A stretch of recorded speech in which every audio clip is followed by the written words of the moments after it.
Thank you very much. Thank you. Please be seated.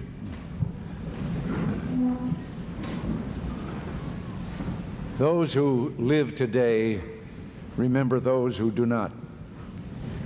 And those who know freedom remember today those who gave up life for freedom.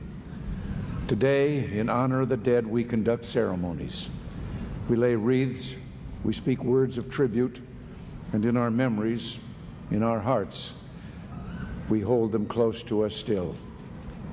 Yet we also know, even as their families knew when they last looked upon them, that they can never be fully ours again, that they belong now to God and to that for which they so selflessly made a final and eternal act of devotion. We could not forget them. Even if they were not our own, we could not forget them. For all time, they are what we can only aspire to be: giving, unselfish, the epitome of human love, to lay down one's life so that others might live. We think on their lives, we think on their final moments. In our mind's eye, we see young Americans in a European forest, or on an Asian island, or at sea, or in aerial combat. And as life expired, we know that those who could had last thoughts of us and of their love for us. As they thought of us then, so too we think of them now, with love, with devotion, and with faith, the certainty that what they died for was worthy of their sacrifice. Faith, too, in God and in the nation that has pledged itself to His work and to the dream of human freedom. And a nation, too, that today and always pledges itself to their eternal memory. Thank you. God bless you.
Hello, FMS students and faculty.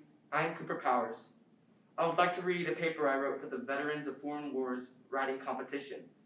I would like to read it today in honor of our wonderful veterans. Thank you for your service. Patriotism, the heart of the nation. Patriotism is one's devotion and vigorous support for one's country. However, that isn't the only thing patriotism is. Patriotism is also defending your country and supporting and staying loyal no matter what your country goes through. I believe that a true patriot will know the commandments and rules of our country. No matter what you believe, you can be a patriot. It doesn't matter if you are a Democrat or a Republican. Being willing to debate and make agreements with people who are different than you makes you a patriot. I feel that to be a patriot, you don't have to agree with everything your country or leader thinks, but to be willing to have your own opinions and make agreements with others to make your country or community great. An easy answer is to say that what patriotism means to me is that patriotism is saying the Pledge of Allegiance and putting your hand on your heart during a baseball game. While doing that can be patriotic, it's way more than that. Being a patriot means that you are ready to accept the laws of your country, but ready to make the laws better and try to make your country a better place to live and thrive. You need to be able to take into consideration other people's view on issues, because different people have different viewpoints, and they live in different parts of the country. A good patriot will always love and stick with their country in times of disparity and hatred. Even when the country gets torn apart, try to get it back together and bring people together. We've seen many accounts of patriotism in the history of the United States, like 9/11. In times of need, people always come together, and that is patriotism. Thank you.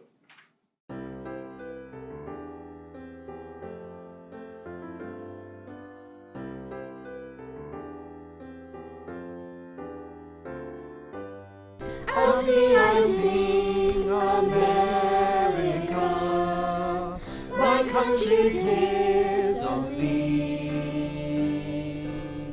Of thee I sing, America, from sea to shining sea.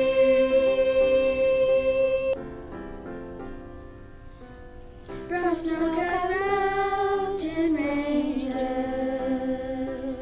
to oceans wide with foam.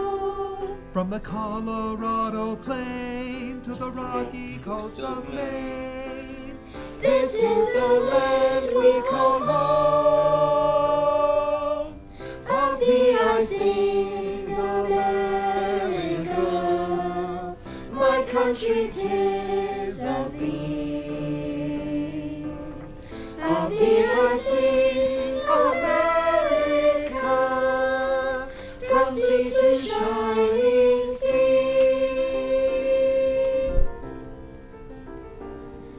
My country 'tis of thee, sweet land of liberty. Of thee I sing, land where my fathers died, land of the Pilgrim's pride. From every mountainside, let freedom ring.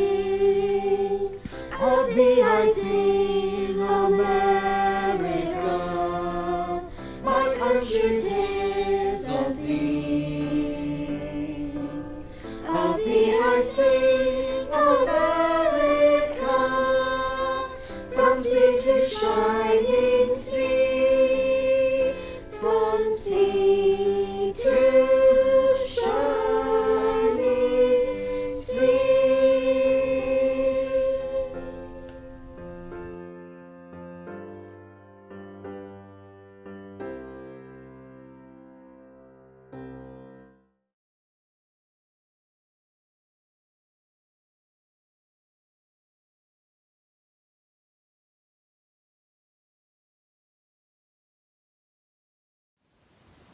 So what motivated me to join the Army?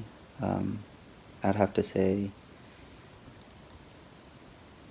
serving my country and also being in the military, because every male member of each generation has been in since the start of the Revolutionary War. I was stationed in Fort Irwin, California for the majority of my time. I also spent a little bit of time in South Korea. A funny military story that I would have to say is when I was in Korea, we were training with night vision goggles, MVGs, and you put them on your helmet, and they're kind of bulky, and they fog up, and they cover both eyes, but you have no depth perception. And it was funny because if you're standing still, you can see everybody at night, but when you're walking and you're trying to move up a hill, I got to watch a lot of people fall down and end up rolling down that hill. It was a pretty funny experience to watch people try to judge depth perception when they didn't have any. A funny story, I already said that. What does being a veteran mean to me? Well, being a veteran, what it means to me is somebody that served honorably in their time in the military and got out. Doesn't matter if they got out due to medical issues or anything, as long as they gave 100% to keep the country safe. Thank you.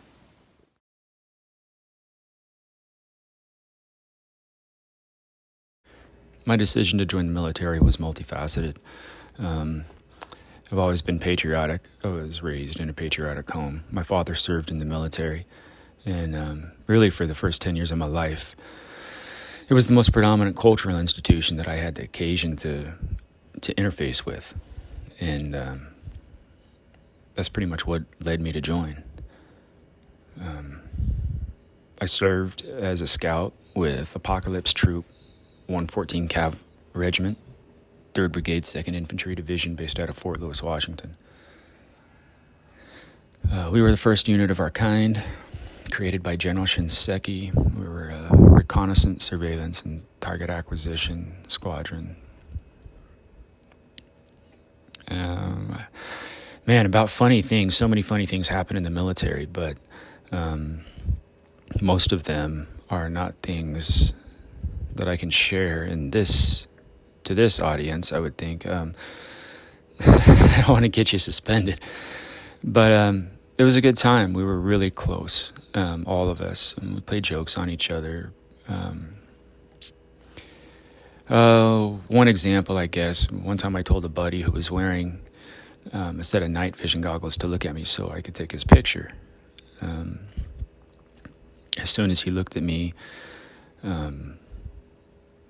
I made him say cheese, and as soon as he did, I released the shutter and the flash went off, and he let out a scream. I think that he was blind for an hour or two. It was a really, really stupid thing to do, but it was funny.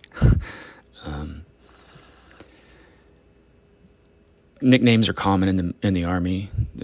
Those are always pretty funny. We called one guy, we called Ashtray because he literally smelled like an ashtray from smoking too much. Wow, what does it mean to be a veteran? That's a really, really complicated question because it means so many things. It means I'm still in love with my nation. It means it's a love affair that'll never end. I'll die for. It means that I still regard my oath of enlistment as active, meaning that I'll do anything to defend the Constitution against all enemies, foreign and domestic, until my dying day. It's no less than the commitment I have to my family. I think the two are inseparable. It means that I cry when I hear the national anthem, and it means that I want to fight when I see people disgrace our flag. It means that my wife and children, they sacrificed a significant portion of their lives just as I did, but nobody ever thanks them for their sacrifice. The fact that I'm a veteran now means that it's time for your generation to pick up that mantle and carry it and decide what's worth living for and what's worth dying for and what kind of nation do we want to have. It means it's time to vote and understand what that means, understand that decision, especially now.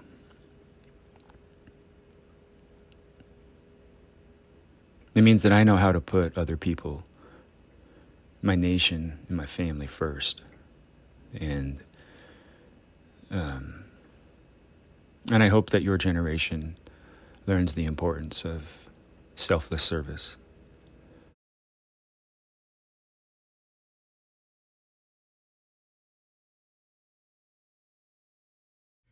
Where did you serve the majority of your time in service? I flew a lot. I spent a lot of time in Europe. I spent a lot of time in Iceland.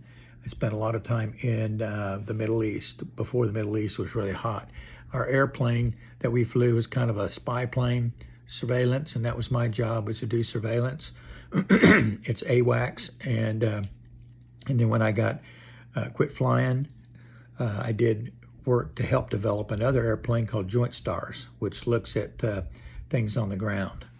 Let's see, tell me a funny story that you experienced that could have only happened in the military. When I was a young second lieutenant new in the military, they needed guys to pretend to be terrorists and try to infiltrate and get inside